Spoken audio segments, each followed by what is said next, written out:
It's actually September 25th, 2025. I'm in front of my parents' red and white barn home.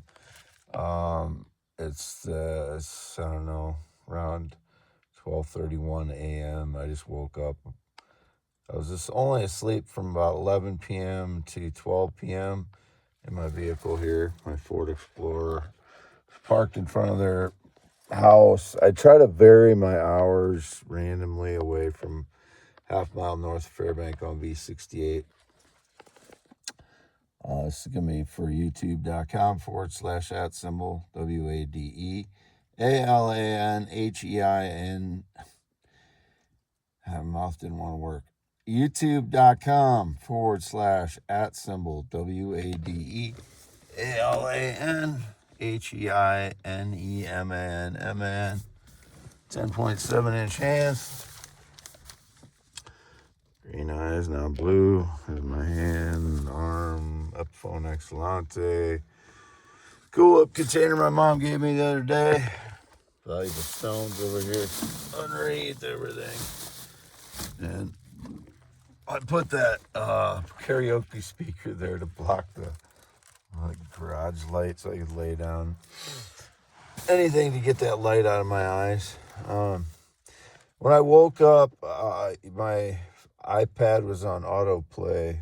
I had it on, was playing videos, and I don't remember what it was on when I fell asleep, but when I woke up, it was on John Oliver, and I don't normally watch him, but there was some funny shit he was saying tonight about, I don't remember what it was, but I was laughing for a while. But they were, and I don't want to get into assumptions, so I'm not going to say it because there's nothing that's it just anyway. There's nothing to infer about it. It was just some funny things that was being said there. So I don't normally ever watch him, but it was on autoplay, and that's what happens. Sometimes things goes from one thing to the next, and then it's on something that I've never watched before, which was the case tonight when I woke up. So I don't know what else to say. Just I continue to flip back to Candace Owens and Tucker Carlson because they've done some real journalism on exposing the dark side of Israel this year. And it's just that Israel has so much political control over the United States now through AIPAC and such that, I've been focused on that because in order for us to have, Americans to have freedom, we have to be able to elect people that control our own Congress. The people that we elect should be people that are not influenced by foreign governments. And I'm trying to be as truthful as possible on investigating the Charlie Kirk assassination. And, there's a lot of Israeli ties that keep coming up. And I tried to also focus people like Dave Smith we have basically the same political views as far as Israel goes. Dave Smith's Jewish. I'm not. I didn't know anything about Dave Smith 3 months ago. Not a single thing. I didn't know who he was, but I didn't know that he did humor. He's definitely a very intelligent person, and a lot of times, comedians are because they have to kind of think on their feet, and he is.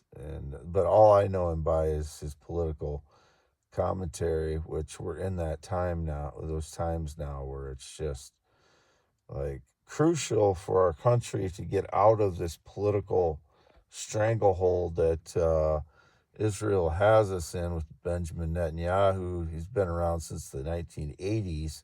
He was installed after an assassination of Yitzhak, I don't know how to pronounce his first name, Yitzhak Rabin, That's how Netanyahu got into power, after an assassination.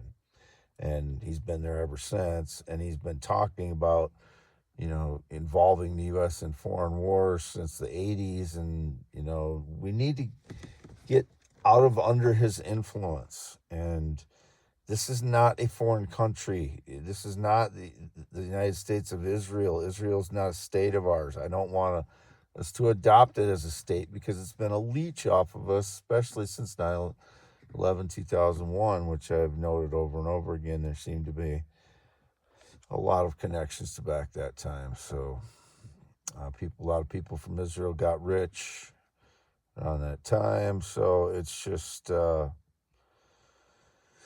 that's what I continue to post about things regarding Charlie Kirk's assassination and us not getting the official story from our own investigators for the United States of America.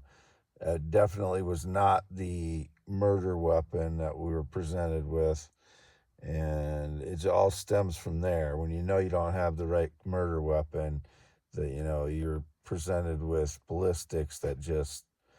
the 30-06 would have just went right through Charlie Kirk. If it was shot from the front, anywhere under 300 yards, it would have just blown right through him, made a huge mess there. And now we've got people handing things off in the aftermath of him getting shot. They jump over there and jump over into his area, and there's two people that hand something off, and one of them looked like they had a trigger mechanism for maybe like a modified camera gun, and then the guy looks suspicious, taking out something out of each of the cameras, front and back of him, and all kinds of symbology from satanic worship with water running underground in a menorah-shaped amphitheater there. The water feature, much like 9/11 Ground Zero, which is a satanic symbology. So, the people that are involved in these things. And then there's the movie Snake Eyes in 1998. Way too many coincidences to be coincidences. Like, the name of the person assassinated in the movie is Charles Kirkland, and he's a political guy. He gets shot in the neck. The guy that is in the ring fighting when he gets shot is Tyler, like Tyler Robinson, the killer, or the supposed killer, which probably I'm guessing is not the real person. And then it was filmed on September 10th, the movie was. And there's another coincidence. It's just way too many things to be coincidences. There's coincidences, and then there's things that absolutely cannot be coincidences that line up. Too many things, and this is one of those things. It can't be coincidence. It has.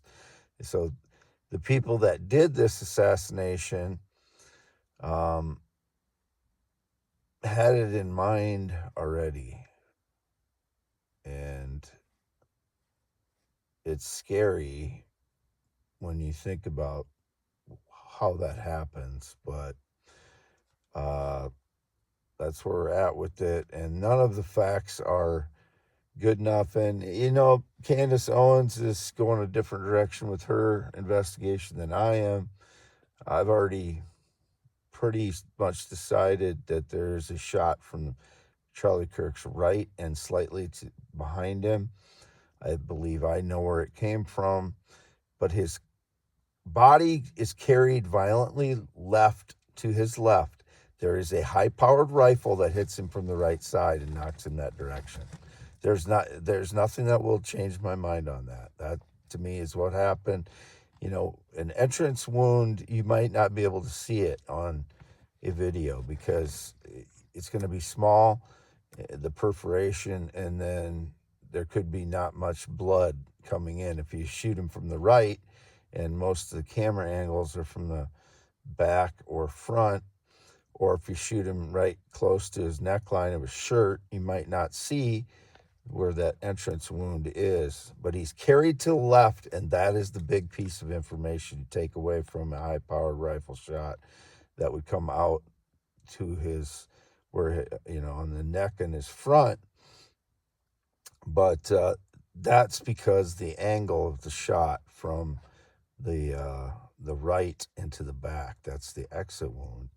And then I believe he could have been shot again closer range. Maybe that is the entrance wound from the modified camera that has a trigger mechanism that the guy's handing off behind the desk right after the shot. There's new footage that I posted.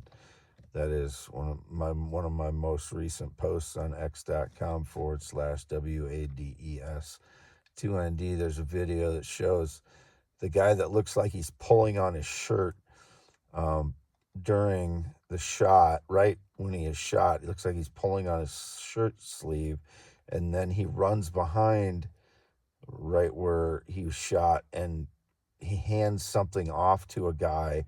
It's just so suspicious once you see what happened. But this is the first you can clearly see what they do. He's handing something to another guy that jumped over from the front and then runs back behind. It's just there's something going on, and that we're not being told what happened. So I'm investigating my own. Candace Owens is investigating, and there's a lot of other people still doing investigation work on it. And then there's going to be things that don't fit, and then there's going to be things that, there were videos that were fabricated, and you have to keep going and keep focusing, and it's like a funnel. It keeps getting smaller and smaller, the relevant pieces, and then those pieces fit together. And I'm a natural investigator, and I might have something wrong thrown in there, but if you take all the pieces together, eventually I'm going to get the relevant pieces. Lights went off on a real significant time there, but eventually, you're like, an investigation's like a funnel, and it keeps getting smaller and smaller as you weed out information, and then it's down to the most pertinent information, and it points to the crime. But you have to look at motivation. Number one, big motivation in political assassination is politics. Who's going to gain politically? And that is Israel. And the motivations are either Israel First movement, which is going to gain hugely with his Turning Point organization, or his opposition, which is funded by Israel as well, the far left, or he called leftists, and he said himself were funded by Israel. So both sides point to Israel. Signing off is September 25th after midnight. Still here at my parents' red and white barn home. Wade Allen Heineman, 53 years old. Never been in the military, never been married. Did some singing earlier today and some guitar playing. I was parked in Old Wine, and I was talking aloud. I was not streaming. I don't have a podcast. I never have. So, whoever's doing that, I could tell people could hear me talking aloud in my vehicle when I was in Old Wine, but I still do not stream anything. I don't have a podcast. It's been going on since 2013 when I talk in my vehicle. People can hear me. I have no connection to anybody that rides a motorcycle since 2005. I haven't ridden one since 1996, not been on a plane or jet since 2011. I do have a passport, and I have my birth certificate back. It was indicated somebody, again, had a passport. They have it illegally if they have it in my name, because I have one here too. I'm not going to show that on my video. Signing off, Wade Allen Heineman.